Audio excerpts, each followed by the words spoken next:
This is IBM Museum.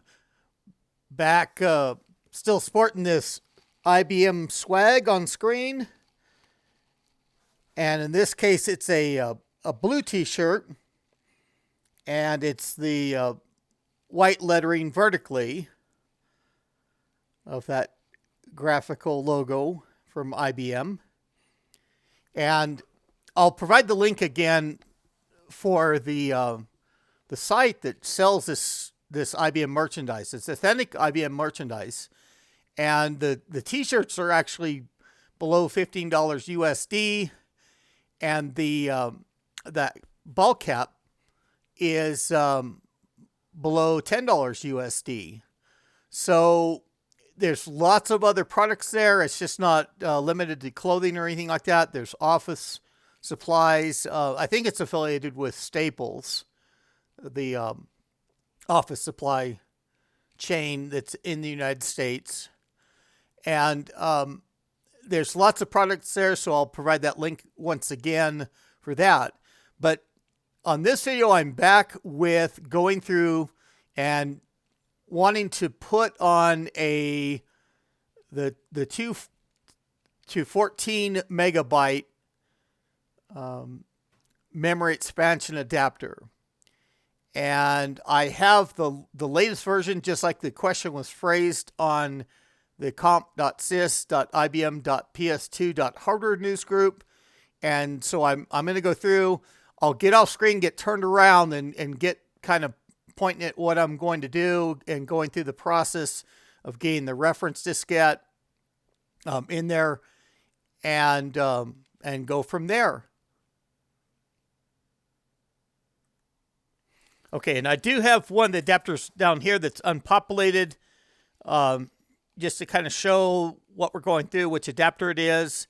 And this is the late model 2 through 14 megabyte memory expansion adapter.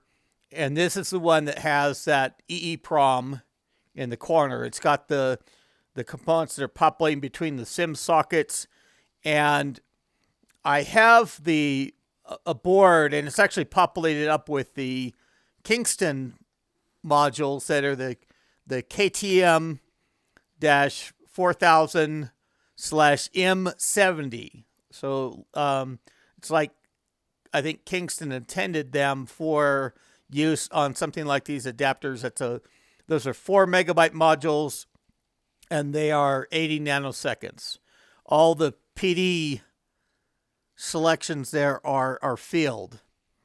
It has bridges across all the PD points for that type of SIM, the 4 megabyte 80 nanosecond SIM being recognized with the MAL 70. And so actually this card is overloaded. I think it's going to complain at some point in the setup process that I need to put in a 2 megabyte module, and I have one of those standing by, and this is also 80 nanoseconds on it rather than 85 nanoseconds. A little bit quicker with 80 nanosecond. And I think actually we're going to end up having to put it in this socket here, but we'll find out if we can what we have to do to swap these around. I don't have the booklet for how to populate these SIMs. There's not really any information there. So I'm going to go through and pull the back bracket out. We'll get this down, seated in slot number 2, which is 32-bit on the Model 70.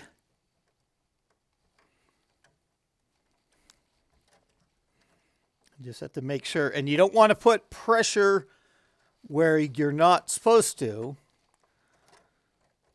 the worried breaking thing, or where you're pushing on a SIM or anything like that that's in the slot. But just getting it down there, and I mean, you can go through and tighten the thumb screw and all that. And it's important to note that this particular adapter, I think the earlier adapter type is probably on the MAL 70 Model 80 reference diskette. This particular adapter is not. It has a slightly different ADF file, and there's also an initialization file. So I've kind of prepped for the video by getting those on the reference diskette here, and I've also gone through on the previous occasion where we installed that diskette adapter A. I've also got the ADF also on that reference diskette, so it should go through and work for all the adapters that we have on the system right now. And of course, the dual async card that's here, that's got the 2 serial ports, that already had the ADF in the default image for the Model 70 and 80. So we're going to go through. I'll get the screen capture going. We're going to go ahead and power up the system.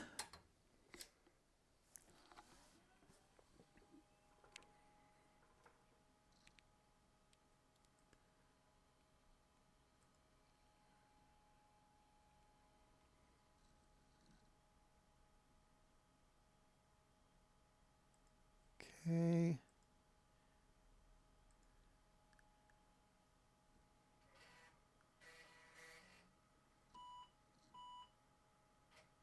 I can actually get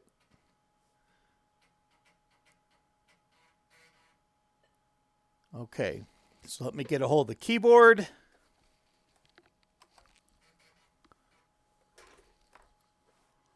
Okay.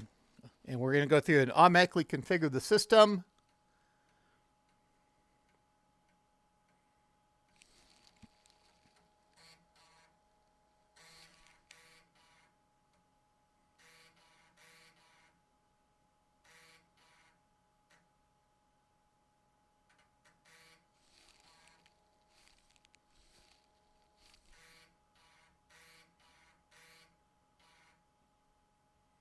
Okay. So automatic configuration is complete. We're going to leave the reference diskette in there because we're going to go through and we're going to look over how it identifies that memory adapter. But we should see it count all the way through to include likely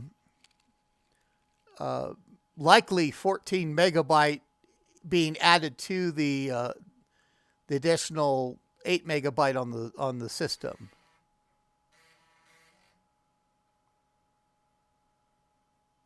Okay. And we'll just see how what it counts to, or whether we see any errors from this process. And I'll work with the older adapters at some other point. I'll go through and kind of investigate, likely even that first version that wasn't modified, just to see if, that it says that the 4 megabyte modules aren't not supposed to be used with that adapter, and I'll see just going through and seeing if that is still possible, or whether I just have to fall back and use some of the 2 megabyte. Okay.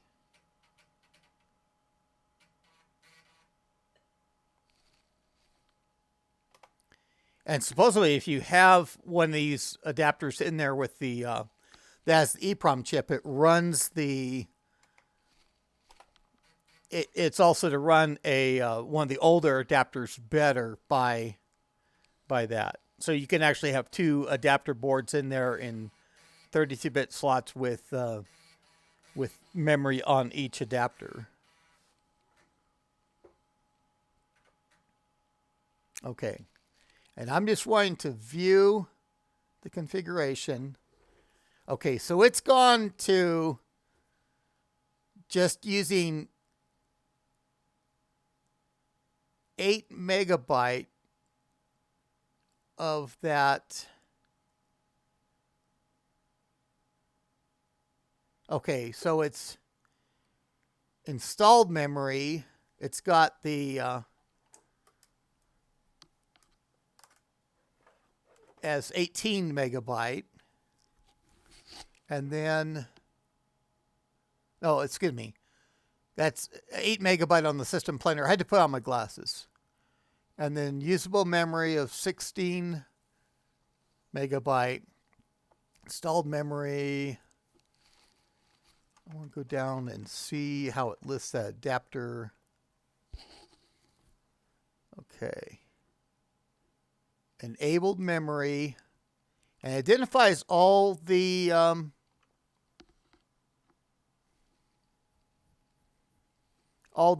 four megabyte sims on there.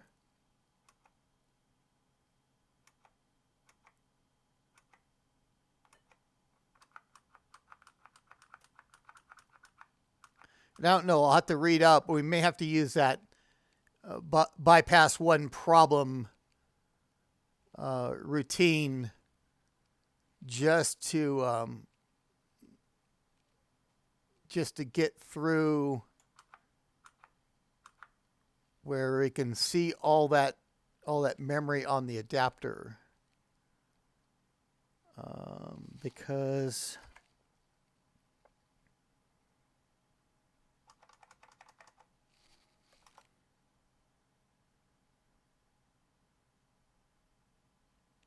and that's that so-called BOPT, bypass one problem temporarily, that program from IBM to go through and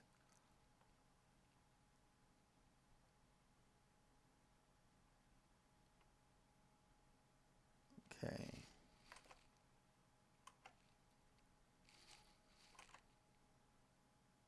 Okay.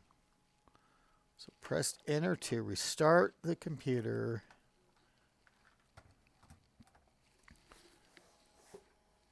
In this case, I think I'm going to go through and I'll actually eject the reference diskette.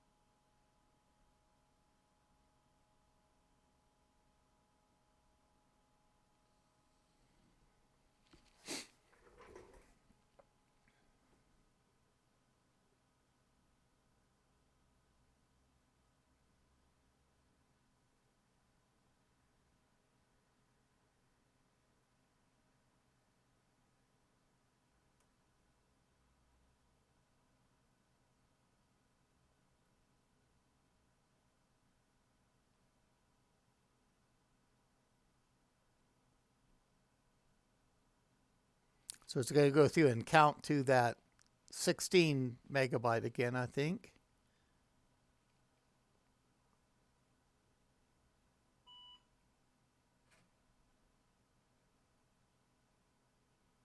Okay, and it loads the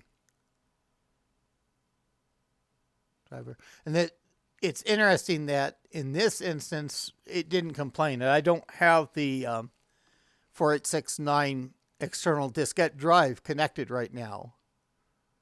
I remember before when I didn't have it connected and it wasn't turned on, the system went through and complained about that. I'm trying to remember the DOS version that's on here. Okay, IBM DOS. So we're not going to have things like MSD or anything like that, the Microsoft Diagnostics to go through. I do have the SIT on here when I look through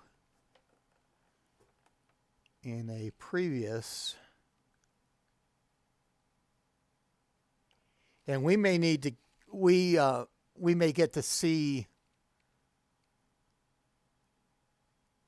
SIT again tonight. I'm thinking on running it on the my 9585X that I have here, and that normally has Novell NetWare on it for the iClass system, but I can go through and exit out of that, and you get back to the DOS prompt and be able to run a diskette. So it's identifying that 2 through 14 adapter, for the purposes of SIT, it's identifying that it's unknown. And so who knows whether the SIT program was written before that adapter appeared on the scene, or what exactly is going on there. And still with the 16 megabyte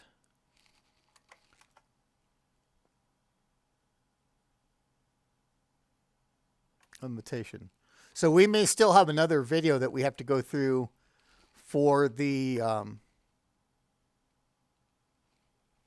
system information tool, and for the BOP procedure, the bypass one problem temporarily. And so, but that did get us a little bit further to get a little bit more memory on the Model 70. It's just that we have to get things recognized for what they are. And so let me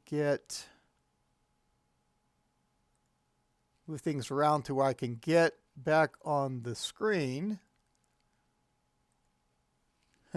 There I am.